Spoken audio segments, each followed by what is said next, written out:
com pré-contrato, ó, rasgou. Alívio, César Cielo absolvido hoje.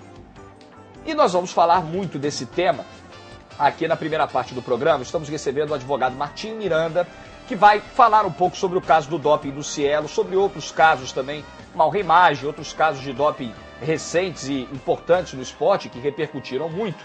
E a gente estava conversando com a produção do Jogando em Casa e tal, e aí o pessoal me lembrou, doutor Miranda, que há poucos dias o senhor escreveu um artigo meio que antecipando essa absolvição, já prevendo o resultado de hoje nesse julgamento com o César Cielo. Quais foram os motivos que levaram o senhor a querer que essa decisão fosse confirmada como foi hoje? Prazer em recebê-lo aqui, boa noite. O prazer é meu, foi meu. Eu talvez tenha sido um dos pouquíssimos que tenho aí acreditado na absolvição dele, porque a forma pela qual os julgamentos de doping vêm sendo adotada tanto pelo Tribunal Arbitral do Esporte como pela própria WADA e pelas federações internacionais estava sendo feita de uma maneira, eu acho que um pouco equivocada, né? Para o nosso público poder entender, basicamente no código da WADA, que é a Agência Mundial Antidopagem, eles têm um código que se aplica ao mundo inteiro esportivo. Você tem 3 espécies de condutas que são punidas pelo Código Antidopagem. O uso de substâncias entorpecentes, que são aquelas substâncias que não necessariamente melhoram o rendimento do atleta, mas que os atletas são punidos por causa da violação desse slogan de que esporte é saúde. Enfim, então a pessoa que utiliza cocaína, maconha, não necessariamente ele vai ter um rendimento melhor, mas é considerado doping e ele é punido por isso. Esse é um caso. A outra hipótese é quando o atleta usa a substância que é tecnicamente o doping, ou seja, ele melhora a performance utilizando essa substância, por causa dos anabolizantes, por exemplo. E há uma terceira linha de conduta que também é punida, também é considerada doping no sentido amplo, genérico da expressão, é quando o atleta se utiliza de meios para burlar o processo antidopagem. Então foi o caso, por exemplo, daquele atleta grego nos Jogos Olímpicos de 2004, um velocista, que fingiu que sofreu um acidente de moto para não se submeter ao controle antidopagem. Por exemplo, o atleta que usa substâncias que buscam mascarar a substância que melhora o rendimento, que é o caso, em tese, do César Cielo. A furosemida, ela não melhora a performance do atleta, né? O atleta não tem um rendimento melhor utilizando a furosemida. Mas a furosemida, dependendo da quantidade que é utilizada, ela serve para mascarar o uso da substância que melhora o rendimento do atleta. Então, em tese, o César Cielo deveria ser punido porque se valeu de uma substância que teria a possibilidade de mascarar essa substância que melhora o rendimento. Só que no caso concreto, no caso do César Cielo, e me louvando naquilo que disse o painel de controle antidopagem da CBDA, a quantidade de substância era tão pequena, que não era capaz de mascarar qualquer tipo de substância que melhorasse a performance. Então, se ele não utilizou uma substância que melhorava o rendimento, e se essa substância, em tese, não servia para encobrir esse potencial doping, por que punir o atleta? Porque o objetivo de se punir o atleta que se dopa é o quê? É impedir aquele sujeito que quer ganhar trapaceando. O doping, eu costumo dizer que o doping é o estelionato do esporte, né? Você vence não porque você é o melhor, mas porque você trapaceou. Então, no caso, ele não se utilizou de uma substância entorpecente, não se utilizou de uma substância que melhorasse a performance, e essa substância que foi detectada, que em tese seria passível de mascarar uma outra... Furosemida é o nome? Furosemida. A quantidade era muito pequena, então o próprio Dr. De Rose, quando analisou o laudo, percebeu que ele não estava se valendo de uma substância que melhorasse a performance. Rolim, vou te colocar no circuito também, nós vamos debater esse assunto aqui, aproveitando a presença do Dr. Miranda no primeiro bloco, e eu vou colocar a galera de casa também na roda, né, o pessoal pelo Twitter, colocando junto com a mensagem, no início, no meio ou no final, tanto faz, esporte interativo. pronto, já vem aqui direto e você pode mandar suas perguntas para o Dr. Miranda, para o Rolim, pode contribuir com esse debate também. Muita gente se surpreendeu com o resultado, com a absolvição do Cielo hoje, então a gente vai debater isso aqui. Não precisa colocar nem @, nem Jogo da Velha, nem nada. Coloca só Esporte Interativo, entra aqui para participar do programa. Tudo bem, Rolim? Boa noite. Tudo ótimo. Boa noite, Jorge Igor. Boa noite, doutor Martim. Boa noite para o amigo de casa que nos brinda aí com a sua audiência. Dia tenso para o esporte nacional. Já entrando aqui no assunto, a furosemida, ela pode ser considerada doping para aquelas modalidades em que há a faixa de peso, né? Sim. Porque a furosemida, ela é um diurético poderoso. Sim, sim. Então, se o atleta ele precisa baixar 2, 3 quilos na luta. Judô, né? A gente recebeu recentemente alguns judocas aqui que falavam um pouco da dificuldade de controlar o peso, aquela coisa de fazer um regime mais rigoroso na semana da competição. Às vezes o cara vai pro dia da pesagem, pro dia da luta um pouco tenso, tem lá 500, 600 gramas para perder, dá uma corridinha de 20 minutos para ver se pesa. Né? Em algumas modalidades acontece mesmo.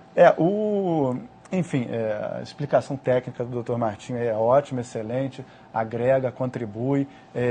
Agora vamos para a parte que pega o povo desprevenido. Cielo, quando foi pego, ele ficou extremamente abatido.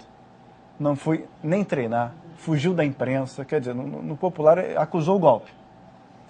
É um atleta que carrega um monte de medalha no peito, principal esperança brasileira de medalha, milhares de contratos envolvendo seu nome, sua imagem, e teve vamos dizer assim, a sorte, né, de ter sido pego no Brasil.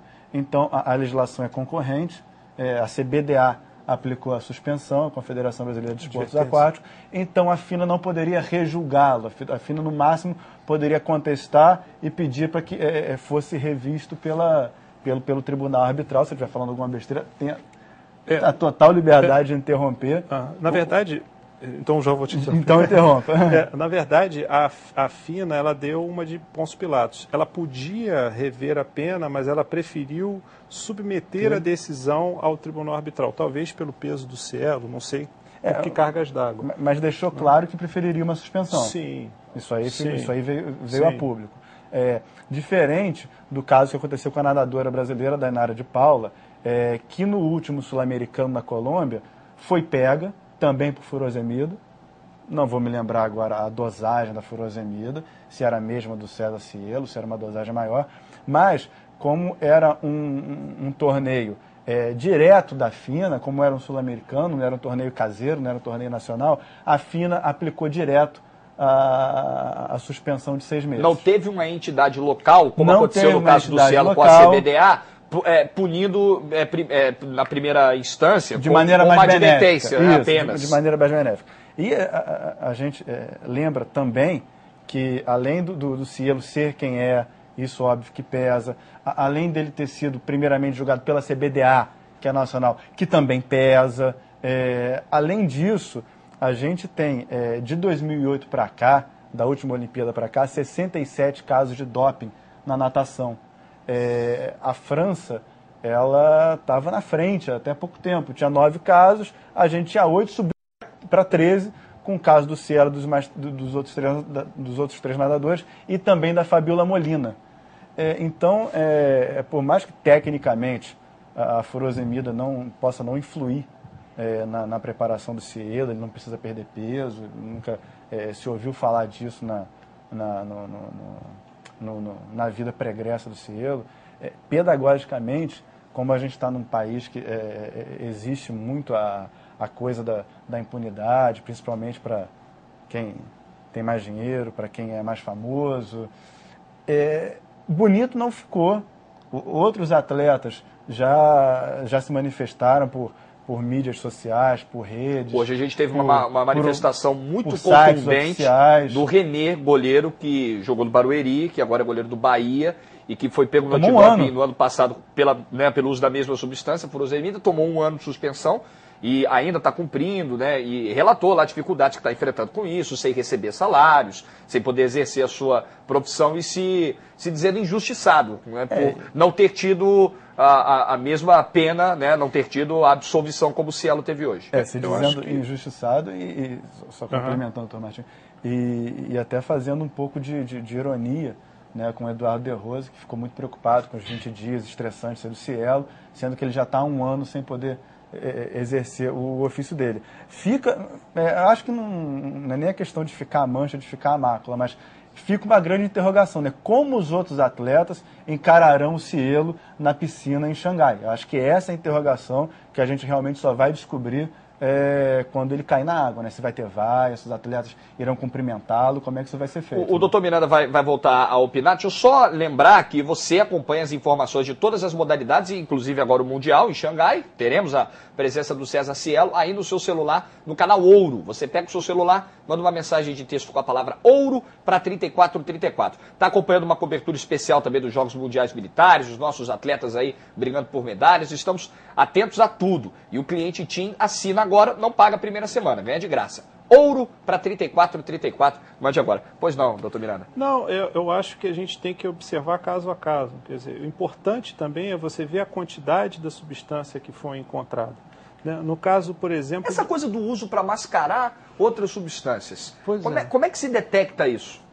Dependendo da quantidade da substância encontrada, dá para você observar que aquilo não foi utilizado para fins terapêuticos ou para quaisquer outros objetivos, né? Por exemplo, eu achei um exagero a punição aplicada àquela atleta da ginástica olímpica, Daiane dos Santos. A Daiane dos Santos estava num processo de recuperação físico, ela não estava competindo, né? Ela, não conheço a fundo o caso dela, mas me parece que ela usava o medicamento até para recuperação de saúde, né? Não havia nenhum intuito ali de melhora de performance, ela estava completamente parada de competir, ela não ia competir naquele ano e foi feito um exame antidoping e aplicada uma penalidade por uso de furosemida.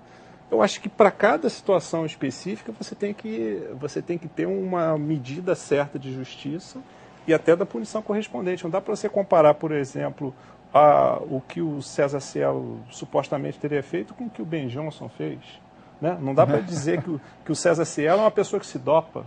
Então, esse conceito amplo, genérico de doping que está no Código Mundial Antidopagem tem que ser analisado com a devida cautela. Quer dizer, o César Cielo não se dopou, né? A substância que foi encontrada foi o caso, por exemplo, do Romário, né? O Romário usa finasterida, foi pego usando finasterida, né? Eu não me recordo de ter visto o Romário dar nenhum pique no final da carreira, né? Absurdo, né? Pelo uso da finasterida, né? Eu, por exemplo, uso finasterida, não vejo meu rendimento melhorar assim, substancialmente, né? Então, o Marcão foi pego também, né? Marcão, lateral esquerdo, barra zagueiro, Atlético Paranaense, Palmeiras.